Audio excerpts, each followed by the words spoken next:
Hey everyone, welcome back.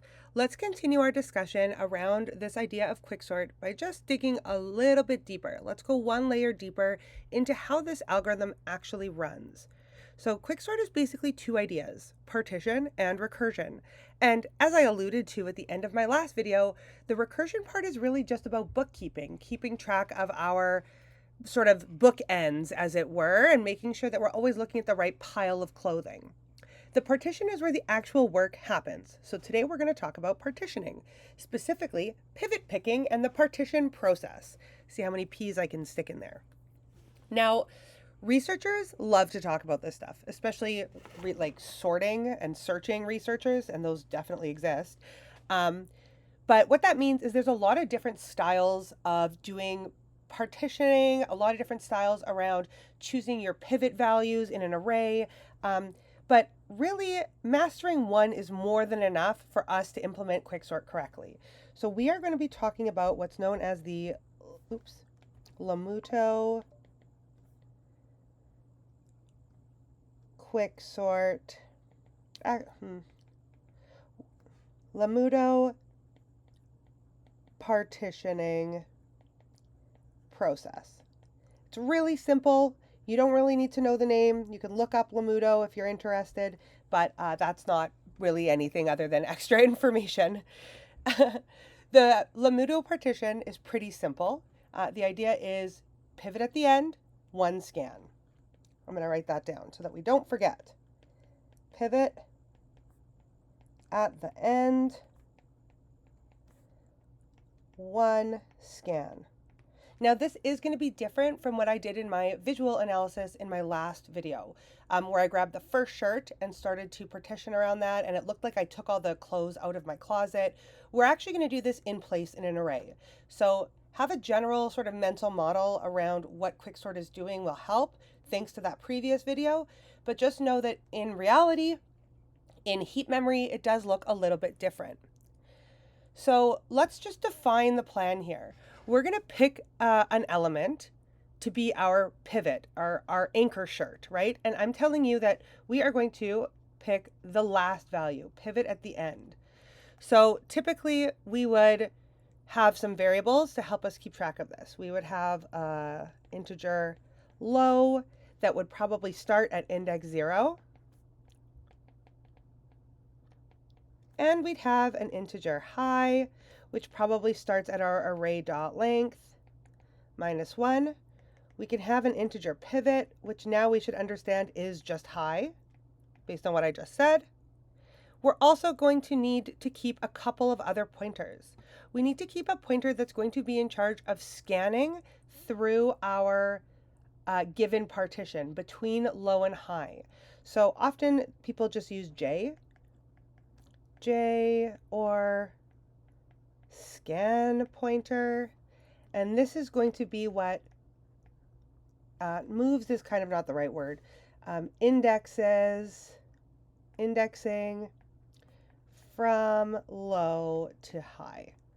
Okay, what we would use like in our loop. And then the other one is going to be a boundary. And this boundary, sometimes it's just it's going to mark the idea that everything before the boundary is less than the pivot. And just to be abundantly clear, boundary is an index. It's not a value in of itself. These are all indices, not the values that are being stored in indices. They are array indices. That feels really important. Everything less than boundary index is less than pivot in value. And we're going to walk through this so you'll get a better idea of what I mean in just a second. All right, let's define a few areas or regions that our array can now have based on these indices. Now, we can have a region in our array that goes from the low index, up to my boundary index. And what is this area representative of? Well, this will be representative of everything that is strictly less than my pivot value. I can also have a region that is my boundary index. And it goes all the way up to j minus 1. I think j, based on how I've done it. And this is going to be indicative of the area in which all those values are greater than or equal to the pivot, or not yet placed. Now, once my scan pointer, once my j or j is equal to high, then we can say that this part of the statement is true. But while the scan is happening, that j counter, that scan pointer, is sort of keeping track of what's not yet placed as well. And the last sort of region that we can dictate here is, of course, that high and pivot are the same. So as that j or that scan pointer moves along, every time we find something that's less than the pivot, we need to swap it into that less than region and advance our boundary index. So for each index j, if the array at j is less than our pivot position, we need to do a swap and increment our boundary marker. And again, we'll walk through all of this with an example, I promise. At the very end of this whole looping system, after we've gone through every single index of j, we need to swap the pivot into position I. So after all this is completed, right here, swap pivot into our boundary marker position.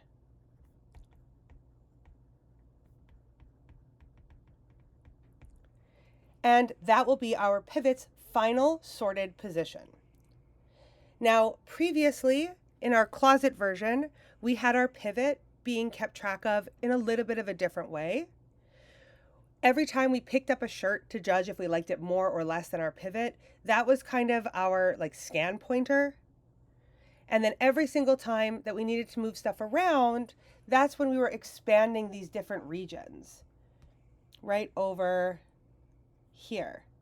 That boundary marker moving around was sort of the hangers sliding around on the hook.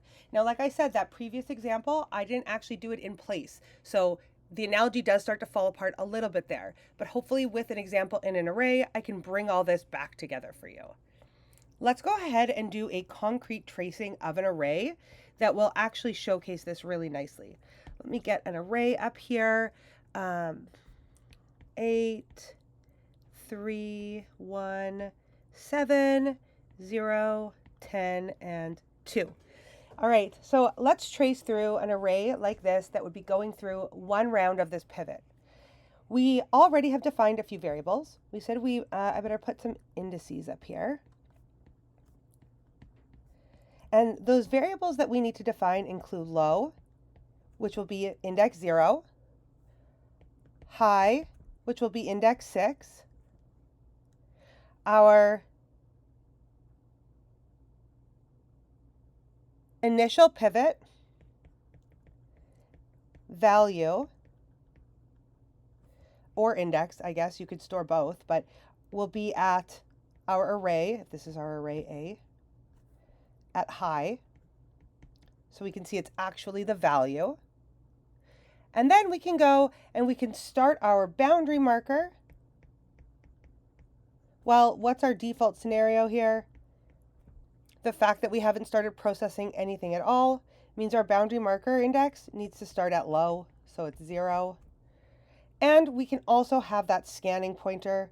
I'll just call it index. And that's going to go from 0 up to 5, because we're going to scan through our whole array once.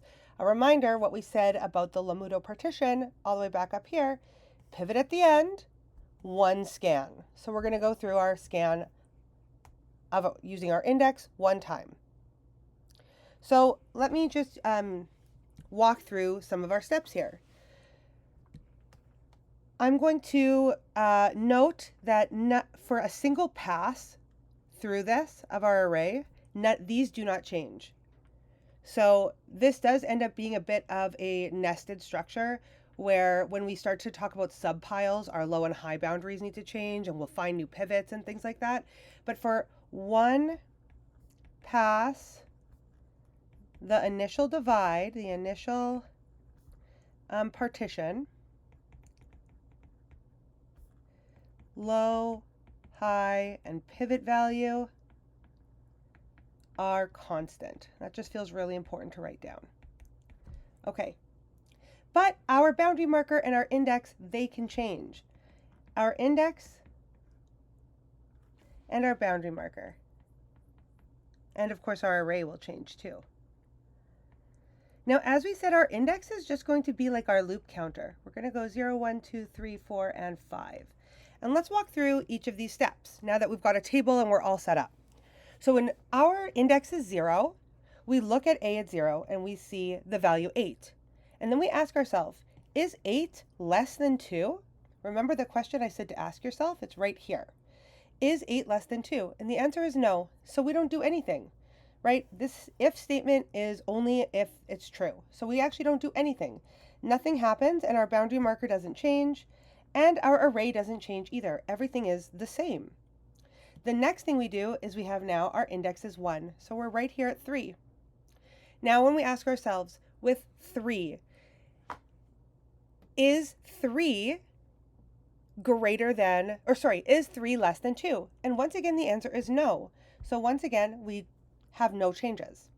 Here's going to be our first change. Once index is 2, we're going to see that the index at 2 is the value 1. We're going to ask ourselves, is the value 1 less than the value 2? Because that's our pivot value, right? And what we recognize is yes, of course, 1 is less than 2. What did we say we're going to do? We're going to swap and we're going to increment our boundary counter. So what exactly does that mean, that swap?